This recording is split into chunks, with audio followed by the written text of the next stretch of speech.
Friends నమస్తే, welcome to my channel. నేను శ్రీనివాసులు తిరువిదల. ఈ వీడియోలో మనం అనునిత్యము పూజించే ప్రత్యక్ష దైవమైనటువంటి సూర్య భగవానుడి యొక్క అద్భుతమైన పురాతనమైన దేవాలయము కోణార్క దేవాలయంని గురించి కొన్ని విషయాలు తెలుసుకుందాం. వీడియోలోకి వెళ్లే ముందు విజ్ఞప్తి, నా వీడియోని సబ్స్క్రైబ్ చేసుకునే వాళ్ళు దయచేసి సబ్స్క్రైబ్ చేసుకోండి. ఇక వీడియోలోకి వెళదాం. కోణార్క్ ఒడిశా రాష్ట్రంలో పూరీ జిల్లాకు చెందిన ఒక మధ్య తరహా పట్టణం. ఇది బంగాళాఖాతం సముద్ర తీరాన ఆ రాష్ట్ర రాజధాని భువనేశ్వర్కు 60 కిలోమీటర్ల దూరంలో ఉంటుంది. అలాగే పూరీ నుండి 35 కిలోమీటర్ల దూరంలో ఉంటుంది. ఇది భారతదేశంలోని ప్రసిద్ధ పర్యాటక స్థలాలలో ఒకటి. నల్ల గ్రానైట్ రాళ్లతో కట్టిన 13వ శతాబ్దానికి చెందిన సూర్య దేవాలయం ఇది. ఈ ఆలయాన్ని సూర్య భగవానుడి రథం ఆకారంలో నిర్మించారు. ఈ రథానికి 24 చక్రాలుంటాయి. 7 గుర్రాలు లాగుతున్నట్లుగా కనిపిస్తాయి. 7 గుర్రాలు వారంలోని 7 రోజులను సూచిస్తాయి. 24 చక్రాలు రోజులోని 24 గంటలను సూచిస్తాయి. 13వ శతాబ్దంలో నిర్మించిన కోణార్క ఆలయం ఎన్నో దాడులకు తట్టుకొని అద్భుత శిల్ప సౌందర్యంతో ఆకట్టుకుంటూ ఉంటుంది. చిన్నారుల నుంచి యవ్వనంలో ఉండేవారికి, మలిసంధ్యలో ఉన్నవారికి, ఇలా ఓ వ్యక్తి జీవితంలో వివిధ దశలకు సంబంధించిన విజ్ఞానాన్ని అందిస్తుంది ఈ కోణార్క సూర్య దేవాలయం. నేలకు 2 అడుగుల ఎత్తులో, అంటే పిల్లలకు కనిపించే విధంగా ఉండే ఎత్తులో వివిధ రకాల జంతువులు, పక్షులు, వాటి విన్యాసాలు, వీటికి సంబంధించినటువంటి శిల్పాలు చెక్కబడి ఉంటాయి. ఈ బొమ్మలకు పైభాగంలో వివిధ రకాల సంగీత వాయిద్యాలు, నాట్యం, కుస్తీ ఇలాంటి విభిన్న రకాల కళలున్న శిల్పాలు కూడా కనిపిస్తాయి. ఇంకా రాజకీయం, యుద్ధ కళలు, రాజ్యపాలన, శిక్షలు ఇలాంటివి ఎన్నో కార్యకలాపాలకు సంబంధించిన విద్యలు, శిల్పాలు ఇలాంటివి ఇక్కడ అద్భుతంగా కనబడతాయి ఈ ఆలయం చుట్టూ. ఈ విగ్రహాలు అన్నింటిపైన చెక్కిన కామసూత్ర భంగిమలు యవ్వనంలో ఉండేవారికి కూడా పాఠాలు నేర్పిస్తాయి. హైందవ సమాజంలో వివాహ వ్యవస్థకు ఎంత ప్రాముఖ్యత ఉందో ఈ శిల్పాలు తెలియజేస్తాయి. ఈ దశ దాటిన తర్వాత పైకి దృష్టి మరల్చితే దేవతామూర్తుల విగ్రహాలు కనిపిస్తాయి. ఎలాంటి ఆకర్షణకు, మోహానికి లొంగిపోకుండా మనసు నిర్మలంగా ఉంచుకోగలిగితే భగవంతుడు సాక్షాత్కరిస్తాడు అని చెప్పటమే వీటి పరమార్థం. ఆలయ ప్రధాన ద్వారం వద్ద ఉన్న సింహం, ఏనుగు విగ్రహాలు కూడా అద్భుతంగా ఉంటాయి. రాతితో చెక్కబడినటువంటివి. సింహం ఏనుగుపై దాడి చేస్తూ ఉంటే ఆ ఏనుగు ఒక మనిషిని చంపుతూ ఉన్నట్లుగా కనిపిస్తుంది. ఇది అహంకారానికి, పొగరుకు సింహం నిదర్శనం. ఏనుగు ధనానికి ప్రతీక. ఈ 2 మనిషికి ఉంటే పతనం తప్పదు అనేది ఈ శిల్పాల యొక్క సందేశం. 1884వ సంవత్సరంలో ఈ ఆలయాన్ని యునెస్కో ప్రపంచ వారసత్వ ప్రదేశాల్లో చేర్చింది. కోణార్క సూర్య దేవాలయంలో ఉండేటువంటి అద్భుతమైనటువంటి చక్రం, రథ చక్రమే 10 రూపాయల నోటు పైన కూడా కనిపిస్తుంది. సూర్యుడి రథంలా ఉండే ఈ ఆలయం కేవలం హిందువులకు మాత్రమే కాకుండా ప్రపంచంలో ఉండే ప్రతి వ్యక్తి సందర్శించదగినటువంటి అద్భుతమైనటువంటి ఆలయం. ఇది చంద్రభాగ నది ఒడ్డున నిర్మించబడినటువంటి ఆలయం. ప్రధాన ఆలయం సముదాయంలో భారీ సూర్య విగ్రహంపై సూర్యుని కిరణాలు పడే విధంగా ఈ ఆలయాన్ని నిర్మించారు.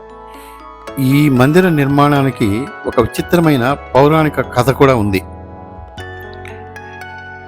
అదేంటంటే, శ్రీకృష్ణుని కుమారుడైన సాంబుడు ఒకరోజు ఒక నీళ్ల రేవులో అభ్యంగన స్నానం చేస్తున్నటువంటి స్త్రీలను చూశాడట.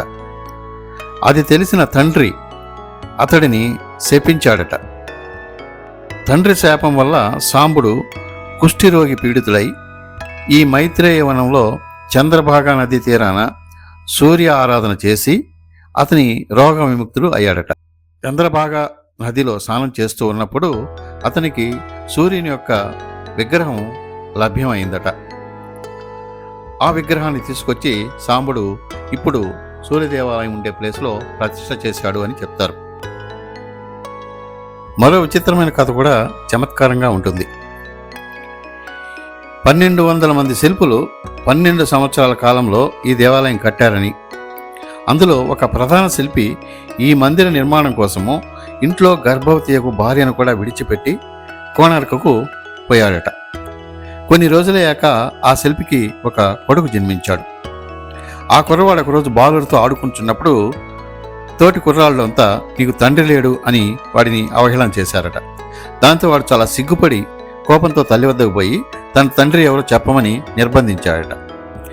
తన తండ్రి కోణార్క మందిర నిర్మాణంలో పనిచేస్తున్నాడని చెప్పి తల్లి వాడికి చెప్పడంతో తండ్రిని వెతుక్కుంటూ వాడు కోణార్క మందిరానికి చేరుకున్నాడు.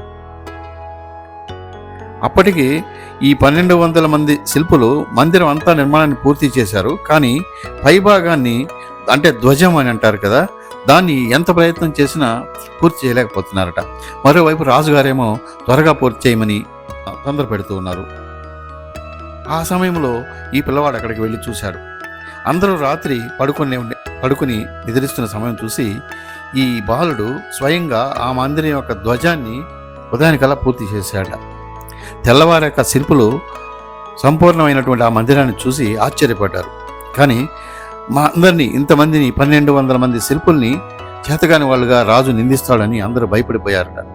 అప్పుడు ఆ కుర్రవాడి తండ్రికి మిగిలిన వాళ్ళందరూ 12 మంది కలిసి గట్టిగా నిర్బంధించారు.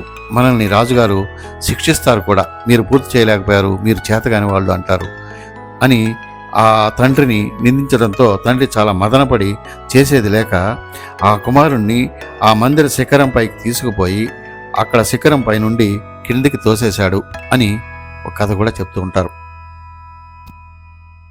కోణార్కంలో ఆర్కవటము అంటే జిల్లేడు చెట్టు ఉండేదట. ఆర్కవటము, దాని కింద సూర్యభగవానుడి జపించేవాడు అని కూడా అక్కడ చెబుతూ ఉంటారు. పూరి క్షేత్రానికి ఈశాన్య కోణంలోని ఆర్కదేవుని క్షేత్రం గనక దీనికి కోణార్కం అని పేరు వచ్చింది. 15వ శతాబ్దం నుండి 17వ శతాబ్దాల మధ్య ముస్లిం సైన్యాలు అనేకసార్లు ఈ ఆలయాన్ని కొల్లగొట్టిన సమయంలో దాన్ని ఉద్దేశపూర్వకంగా నాశనం చేయడం జరిగింది అని కొన్ని సిద్ధాంతాలు చెప్తాయి. ఇంతటి పురాతన చరిత్ర, ప్రాముఖ్యత కలిగినటువంటి అత్యద్భుతమైన ఈ కళాఖండాన్ని మన సూర్య భగవానుని దర్శించుకోవడం అదృష్టంగా భావించాలి. అవకాశం ఉంటే తప్పకుండా ఈ ఆలయాన్ని దర్శించండి. అలాగే దగ్గరలో ఉన్న పూరి జగన్నాథ ఆలయాన్ని దర్శించుకోవచ్చు. తప్పకుండా చూస్తారని ఆశిస్తాను. వీడియో నచ్చినట్లయితే లైక్ చేయండి, మిత్రులకు షేర్ చేయండి, నా ఛానల్ని సబ్స్క్రైబ్ చేసుకోవడం మర్చిపోకండి. Thanks for watching my video. నమస్తే.